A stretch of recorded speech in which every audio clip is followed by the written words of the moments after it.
Hello Cancer.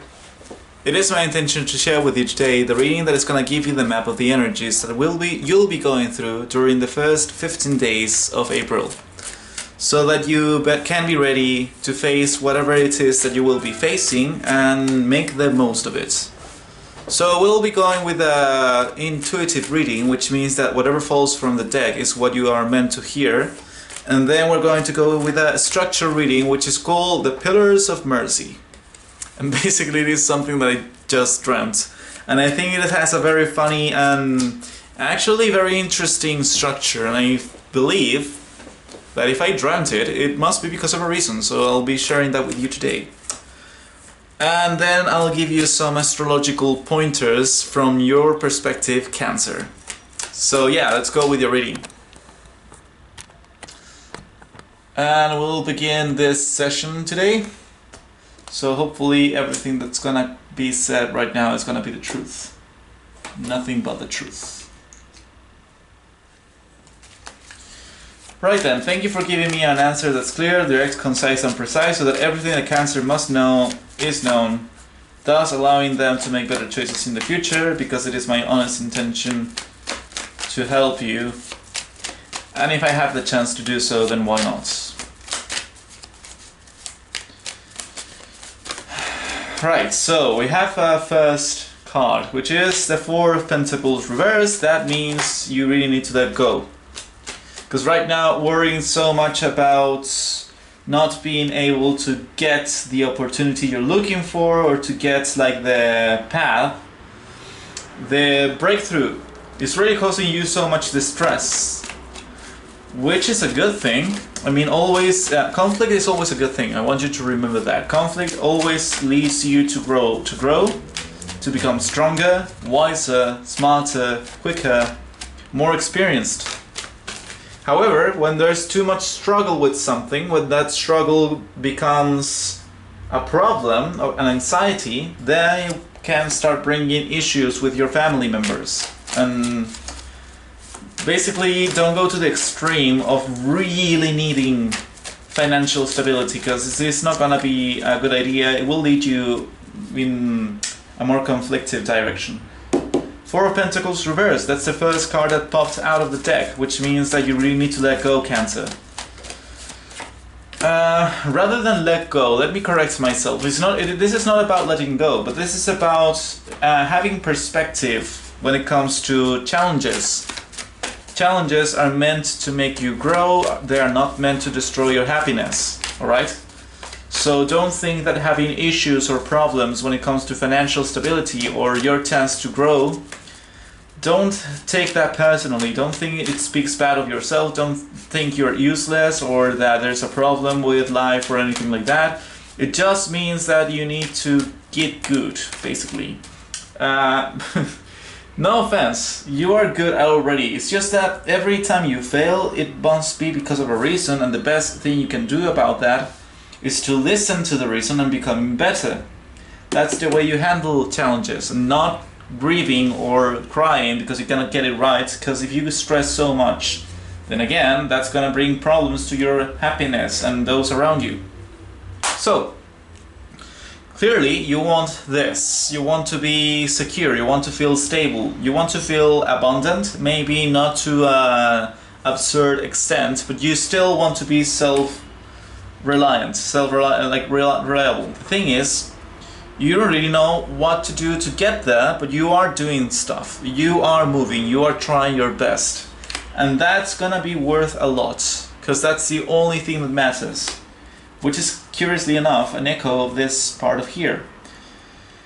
What really matters is not that you actually get the result, but that you are trying your best. And if there are any challenges in your path, then the right way to deal with them is not to stress over them, not fretting over them, because that makes no sense. You're going to lose a bunch of things. You're going to lose all things anyway when you die. That's not pressing. And I think I said that many times right now. But the thing is, the point is that challenges are meant to be overcome, not drown you in misery. So, you overcome challenges by not giving up, basically.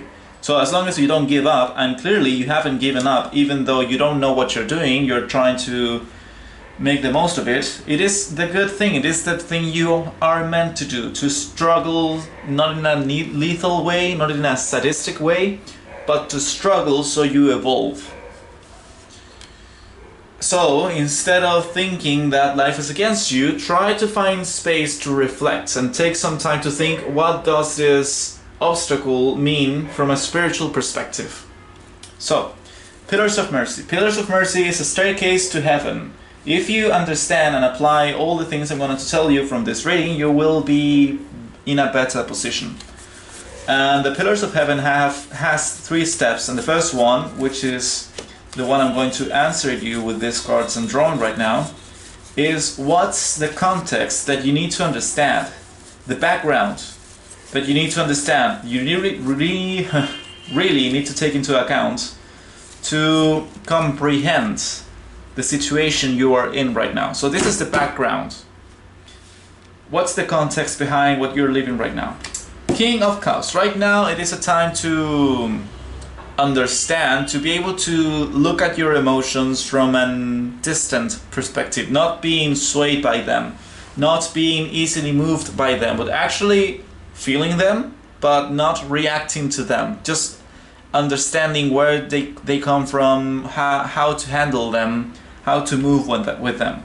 So, because it is a necessary change that has to happen, and that necessary change will happen by drowning you with so much intensity, so many intense experiences, so much passion, so much fire, that it's gonna leave you burnt out.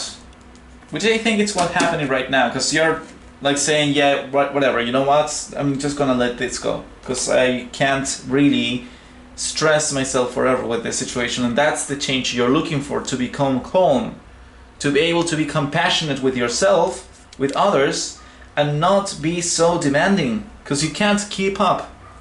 You can't. And that's the first step. The second step is what's actually gonna happen during April. This is only a heads up for you to be aware and be ready against the things that you have to overcome, because clearly there's some anxiety here, and what you need to do is letting it go, but sometimes the process is not as easy as it sounds. Actually it is, but I am here to help you out by understanding intellectually, from an intellectual point of view. So in April it's gonna be a time when you're gonna give up. It's like, oh, you know what, whatever. It's like, you're going to let go. It is a good thing, because right now you've been struggling too much, and that's really stressing you out, and you need to let go. You need to give yourself a breathing room. And then by letting go, by giving up, by saying, okay, you know what, whatever, you're going to reach a state of contemplation that's going to allow you to look at things from a different perspective, which is all you need. And then you're going to become that, you're going to get that spiritual insight, which is going to give you the strength to really accomplish all that you want. So it is great. It is like, basically you really need to let go. You really need to relax, chill, take some time out. Clearly you're not really responsible. Clearly you have been, as far as I can tell and as far as I can feel from the energy here, you've been working hard, you've been making really some serious effort, you've been, well, it's like this card, you've been really committed to whatever you decided to do in the past. The thing is, you have to work smart, not hard. When you work smart, then you have time both to make some income, but also to enjoy life and not stress over it. So basically this is the time when you're going to realize that by letting go you are stronger than by trying to do everything yourself. Right, so that's the second step. What's the third step? How you should behave during these 15 days. What are the 3 major things you should focus on during this 15 days of April? And that's the last step of this Pillars of Mercy reading, and I hope it really helps you sort your life out. First action, realize that you've been worrying far too much about things that really don't really matter that much. Like, really? Like, okay, look, maybe your life is in shambles, maybe your life really is a mess, but it can be fixed. And it would be easily fixed if you didn't stress so much about it. Stressing so much about it only clouds your judgment. It doesn't really help you do anything else. And you have to get that under control. You have to, it's not about forgetting about your problems. It's not about being irresponsible, as I said before. But it is about realizing that you have to go about it in a smart fashion. And right now, that smart way, that smart method of doing things is relax. Think with a cool head. If you're worried too much, if you're too stressed, then go do something in a park or with friends or whatever and relax, take a deep breath, realize that life is not such a serious thing after all, because you're gonna die anyway, everyone's gonna die, and even people who think that legacy is worth it, the planet is still going to explode. So it's like, look, I'm just telling you this to put things into perspective here. You are meant to learn in this life. You're not meant to suffer. You're not a slave, and that's what you need to wake up from. So stop worrying so much about it. Second point, you don't have to charge in to fix everything. You don't. Sometimes the best thing is actually doing the opposite of worrying, which is relax. Sleep. Sleep on the issue. See if your pillow has another opinion about the subject other than your worrisome mind. So you don't charge into situations with no clear direction or no clear arguments. So you don't miscommunicate things. And at the end, things are not as bad as you think. Really. They're really not as bad as you think. You have the sun in the future. Like, you have to act in a way that's like, you have to really shine. However, if it is reversed, I do feel that maybe you don't have the energy to shine because your problems are really serious from your perspective. So, do this. This is not something you have to do. This is something you're going to realize once you could keep these things under control. Once you start relaxing a little bit and breathing and just not overreacting, but rather waiting a little bit. Once you do these things, you're gonna be seeing clearly that your day is brighter than you realize. It's just that you were acting too fast. You were reaching conclusions in a hasty way rather than waiting it out and letting time flow by so it could give you a cooler head. Your base energy is the Five of Pentacles, and underneath that is the Queen of Cups, which means that you, to overcome your financial problems, to being able to get out of that rut, you really need to cool off and follow your emotions in a contemplative, in a serene fashion, in a calm manner. So Cancer, I understand that you're maybe stressing out about your life, but right now it doesn't really make any sense because, not because your problems are not real, but because you have to be smarter than that. You can't overreact always. And I guess Cancer, that's like the downfall. Cancer is like, because you're the emotional leaders, everyone is depending on you. And if you don't get your shit together, then people are start panicking because you're the leader. So everyone is looking up to you sometimes. So I feel that whenever there's a problem, with keeping up like the, I'm not sure if the appearances, but with keeping up the status quo, whenever there is a problem, maybe you take it as your responsibility to fix it when it doesn't, it isn't. Your only responsibility is keeping yourself calm and enjoy the ride. And seeing if the answer shows up itself. Maybe in a very surprising way, but well received. From an astrological point of view, you have Venus in your 9th house, which means that right now that's squaring Saturn in your 6th house, which means that this is reevaluating ways you want to expand and how your routine influences that. Maybe when you do your routine under stress, it doesn't really work. So expansion is not a bad thing. Expansion is a good thing. The struggle to expand is a good thing. Reaching your limitations and trying to go beyond them is a good thing. It's like education. It's like training. It's like exercising. You're exercising your muscles. They are gonna get better in time. But you need to relax. Like, it's not only about using your muscles, it is also about releasing. So you're gonna be realizing how your routine influences your love for expansion, or what you think about, how you feel about expansion. And it's not gonna be something comfortable, but you're gonna be healing from that. So you're gonna be able to expand easier after this whole ordeal.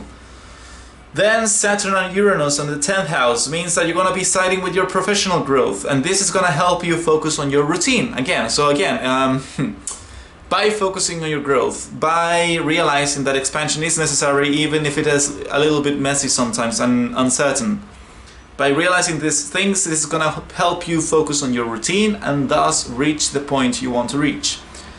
Then we have Mars in your 11th house, which means that right now you have a lot of action to pursue your wishes and the well-being of your group. And that's going to help you, that's going to synergize with Neptune in the 9th house, which means spiritual and mystical experiences that are pointing to your expansion. They're very confusing sometimes, you may not be entirely sure where you have to go next, but you do realize that it is necessary and there's something calling you from beyond. Promising some things that may be illusions, but most of them are true. And you would see them if only you trusted yourself and you loved the process instead of judging yourself so much based on if you got the results or didn't. Trust your intention, not your results. That's the only thing that matters. Right, so, and then, after synergizing from that energy from Neptune, it's gonna be from Pluto in the 7th house, which means that acting towards the well-being of the group and your wishes harmonizes completely with a deep transformation you're experiencing in your relationships. Maybe you've been seeing the worst from some certain people in your life that were very close to you, or maybe you've been seeing some problems when it comes to balance and diplomacy. And those problems right now are causing you to change your perspective and the way you relate to others. So yeah, the acting for the group is going to help you with that transformation. And then you have the North Node in your 3rd house, which means that it is very important for you to communicate properly. Communicate all your thoughts. Communicate the things you want. Communicate like how you feel with other people. Communicate where you want to go, how you want to go. Even if you're confused, communicate that. I'm confused, I don't know where to go next. Because if the North Node is in your 3rd house, that means that if you communicate on a day-to-day basis about your everyday affairs, that should get you something. That should let you release some build-up tension in your body. So yeah, I think the reading makes a lot of sense, and I really hope it resonates with you and helps you out. And if it did, I appreciate your subscription, your thumbs up on my video, and you following me on my Facebook page, so we can keep contact during this time. And I really thank you for taking the time to listen to my words. I appreciate that a lot. That's why I hope it helps you out. So yeah, wish you the very best, Cancer. I hope that wherever you go, you can be at ease. Take a deep breath. Things are not as bad as you think, so you don't have to rush into things, because you rather keep calm and see the solution for what it is. Something brighter than you could have seen before. Peace.